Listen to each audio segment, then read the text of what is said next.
प्यारी प्यारी चीज़ें ना, इतनी प्यारी प्यारी, मतलब मेरा सब लेने का मन कर रहा था। एक बार तो मन किया कि मैं ओनर ही बन जाती हूँ यहाँ की। हाय दोस्तों, तो आज मैं आपको बताऊंगी कि मैं अपने आज के व्लॉग के अंदर क्या क्या करने वाली हूँ। तो आप मेरे साथ जुड़े रहना। लेकिन वेट, आप ये सोच रहे हो कि मैं यहाँ क्यों बैठी हूँ, बाहर क्यों नहीं गई व्लॉग बनाने के लिए? तो रुको, आज मैं आपको बताऊंगी, मेरे घर से शुरुआत करूंगी। तो सफाई वगैरह तो नहीं कर रही, लेकिन मैं आपको स्किन केयर रूटीन बताने वाली हूँ। तो मेरे साथ जुड़े रहना। अपने बालों के लिए और स्किन के लिए काफ़ी सारी रेमेडी बताऊंगी। तो देखो, गर्मी इतनी हो रखी है, धूप से इतनी टैनिंग हो जाती है, हाथ पैर सब काले हो जाते हैं। तो उसका सॉल्यूशन भी मेरे पास है। आज मैं अपनी बेस्ट रेमेडी आपके साथ शेयर करूंगी। तो आप मेरे साथ जुड़े रहना और देखते रहना मैं कैसे बनाती हूँ। सबसे पहले हमने लिया 2 चम्मच बेसन, फिर चुटकी भर हल्दी, उसके बाद लिया एलोवेरा जेल जो कि अपनी स्किन को हाइड्रेट करता है। फिर मैंने लिया दूध। अब देखो, दूध मैंने इसीलिए लिया क्योंकि मैं दही यूज़ नहीं करती। दही मैंने एक बार यूज़ किया था, पर उससे मेरी बहुत सारी फुंसियाँ हो गई थी, तो उससे मेरे एलर्जी होती है, तो मैंने दूध लिया। अब आप क्या करना कि ये जो पेस्ट है, मतलब अभी हम जब मिक्स करेंगे उसके अंदर एलोवेरा जेल डाल दिया। अब ये हमारी स्किन को बहुत हाइड्रेट करता है, ठंडक करता है हमारी स्किन पे, तो उसकी वजह से स्किन चमकती है, ग्लो करती है। अब हम इस चीज़ को मिक्स करेंगे और मिक्स करेंगे, मिक्स करेंगे, मिक्स करेंगे। उसके हिसाब से फिर बाद में थोड़ा सा दूध डाल देंगे। अब थोड़ा थोड़ा करके दूध डाल देंगे, एक बार बहुत ज़्यादा ही नहीं डालेंगे क्योंकि हमें इसकी कंसिस्टेंसी को बहुत भी नहीं, थोड़ा सा गाढ़ा बनाना है ताकि हम लगा सकें। फिर हम इसको मिक्स कर देंगे। देखो, हल्दी इसलिए डाली है ताकि थोड़ा ग्लो आ जाए, नेचुरल ग्लो। तो आपको पता ही है, शादियों में भी हल्दी लगाती हैं, पर वो बहुत ज़्यादा है, लेकिन हमें चुटकी भर हल्दी लेनी है। उसकी वजह से काफ़ी फ़र्क पड़ जाएगा। आप इसमें कॉफ़ी पाउडर डालो तो वो भी डाल सकते हो, क्योंकि कॉफ़ी पाउडर की वजह से स्क्रबिंग हो जाती है, जो ऊपर की डेड स्किन सेल्स है वो हटा देती है। फिर देखो, बचा कुचा दूध तो मेरी बिल्लियाँ पी जाती है। बस इनको मौका चाहिए कुछ ना कुछ खाने पीने का, ठूसने का। ये तो ठूस के बैठी है और ये बस ठूस रही है। बाकी की 2 पता नहीं कहाँ हैं, वो आएंगे तो वो भी ठूसेंगे। चलो कोई नहीं, हम अपनी आगे की रेमेडी बताते हैं कि हमने क्या किया। वैसे यार पता है, मैंने जब ना पूरे फेस पे हाथ पे लगाया ना, तो मैंने कैमरा ही ऑन नहीं किया। मुझे लगा कि कैमरा ऑन है, मैंने पूरा सेटअप कर दिया, पर कोई बात नहीं, हमने बता दिया आपको कि क्या क्या लगाना है, तो आप लगाना। और देखो, मैंने हाथ पे भी लगाया था, तो हाथ थोड़ा सा तो ग्लो कर ही रहा होगा। अब एक बार में तो इतना रिजल्ट नहीं मिलता है, पर आपको क्या करना है, हफ्ते में लगाते रहना है। उसके बाद देखो, मैं पड़ोस में गई थी मेहंदी लगाने के लिए। अब आई नो गाइस कि आप मुझे बोलोगे बहुत घटिया मेहंदी लगा रही हो, पर क्या कर सकते हैं। अब मेरे को काफ़ी टाइम बाद में मैं लगा रही हूँ, तो उतनी प्रैक्टिस नहीं है। वैसे मैं लगाया करती थी, मेरे को बुलाते थे लोग।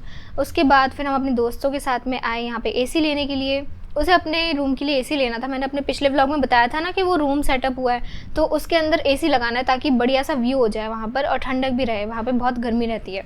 फिर हम गए अपना हेलमेट लेने के लिए ऑफिस की साइड में। अब यहाँ देखो, ऑफिस का ये पूरा जो एरिया है इतना खुला रहता है, बहुत अच्छा एरिया है यहाँ पे सब अपना क्रिकेट खेलते हैं, कभी कोई वॉलीबॉल खेलता है, कोई अलग सा मतलब बैडमिंटन खेल लेता है। तो बस ऐसे खेल कूद चलती रहती है यहाँ पे। और सोचो यार, ये लोग इतनी गर्मी में कैसे खेल रहे हैं। मैं तो ये सोच रही हूँ, मैं पूरी पैक होके आई हुई हूँ, कितने टाइम बाद ऑफिस आई हूँ, तो ऐसा लग रहा है कि यार वीडियो बनाने के लिए आई हूँ। पर कोई नहीं, अब हम निकल गए हैं अपने आगे के सामान के लिए। देखो, सामान हमें लेना है। मैं अपना ना नया सेटअप बनाऊंगी, तो मेरा नए सेटअप के लिए भी आगे व्लॉग आएगा। मैं उसको पूरा दिखाऊंगी आपको कि मैंने अपना सेटअप कैसे बनाया है। तो मेरे साथ जुड़े रहना आप आगे तक, ठीक है। फिर हम यहाँ से निकले, उसके बाद हम ब्रिज पे चढ़े। अब आपको ये बीच में देखो थोड़ा सा ऐसे येलो येलो सा कपड़ा दिख रहा होगा, वो एक्चुअली मेरा हाथ ही है, ये देखो। तो मैंने सोचा कि मतलब धूप में मुझे दिख नहीं रहा था ना, तो मेरे को क्या पता था कि यहाँ पे हाथ दिख रहा है कि नहीं दिख रहा है, तो मैंने ऐसे ही रिकॉर्ड कर दिया इस हेरिटेज को। वैसे ये हेरिटेज है ना, रात के टाइम पे बहुत अच्छा लगता है, लाइट वगैरह लग जाती है ना, तो बहुत अच्छा लगता है। फिर हम ब्रिज से उतर गए। उतरने के बाद में हमने क्या बोलते हैं, वहाँ पे आगे जाके ट्रैफिक में ही अटक गए थे। ट्रैफिक इतना था ना काफ़ी। अब देखो, ये 30 सेकंड भी है ना, हमें इतने भारी लग रहे थे, ये धूप सीधी हमारे चेहरे पे पड़ रही थी। और देखो, ये लोग कार वाले तो क्या ही जाने, हम गाड़ी पे थे तो हमें कितनी धूप लग रही होगी, बहुत गर्मी थी। मतलब हम आसपास 12-1 नहीं, मतलब 2 बजे के आसपास निकले थे, आप ऐसा मान लो। अब 2 बजे सोचो कितनी धूप होती है यार। मतलब आजकल जो गर्मी है ना, उसका लेवल इतना हाई जा रहा है, इतना हीट वेव हो रहा है ना लोगों को। तो आप हाइड्रेट रहो, पानी पियो टाइम से, और बस अपने घर में रहो जितना हो सके। काम पड़े तो अब पूरा पैक होके जाओ, लेकिन फालतू धूप में मत जाओ, क्योंकि हीट वेव के केसेस इतने आ रहे हैं ना, मैं क्या बताऊं। तो चलो हम आगे की बातें करते रहेंगे। अब आपको मेरी शोरूम दिखा दूं। यहाँ पे कितने सारे शोरूम है, बाटा हो गया, रेड टेप हो गया, रेमंड हो गया, अमांते हो गया, बेअंग हो गया, और भी काफ़ी सारे, संकल्प, ये सब मतलब बहुत। यहाँ पे ये सरदारपुरा वाला एरिया है, तो यहाँ पर इतनी दुकानें तो आपको दिखेंगी, कुछ ना कुछ वैरायटी बहुत दिखेगी। फिर यहाँ पर हम आ गए। देखो, ये अखिल्या चौराहा बोलते हैं इसको। अखिल्या चौराहे को हमने क्रॉस किया काफ़ी छुप छुप के। वैसे तो छुप छुप की ज़रूरत नहीं थी, पर अब आदत पड़ गई हमें। इन पुलिस वालों के चक्कर में, क्योंकि ये पता क्या करते हैं, ये बोलते नहीं है, ये सीधा फ़ोटो खींचेंगे हमारे नंबर प्लेट की और इसका चालान जो है सीधा हमारे नंबर पे जाएगा, मतलब जिसके नाम से जो गाड़ी ली है ना उसके नंबर पे। तो हम आदत पड़ चुकी है। फिर हमने गर्मी से बचने के लिए यहाँ पे गन्ने का जूस पिया। उसके बाद में फिर हम गए यहाँ पे नेशनल हैंडलूम के अंदर। अब देखो यार गाइस, इतनी प्यारी प्यारी चीज़ें ना, इतनी प्यारी प्यारी, मतलब मेरा सब लेने का मन कर रहा था। एक बार तो मन किया कि मैं ओनर ही बन जाती हूँ यहाँ की, पर कुछ नहीं कर सकते ना इसका। तो हम यहाँ पे सामान ले रहे थे अपने सेटअप के लिए। काफ़ी सारी वैरायटीज़ थी तो हम काफ़ी कंफ्यूज भी थे। फिर मैंने सोचा कि मैं फ्रेम्स भी लेती हूँ। तो गाइस आप बताओ इन दोनों फ्रेम में से कौन सी फ्रेम अच्छी है जो मैं ले सकती हूँ।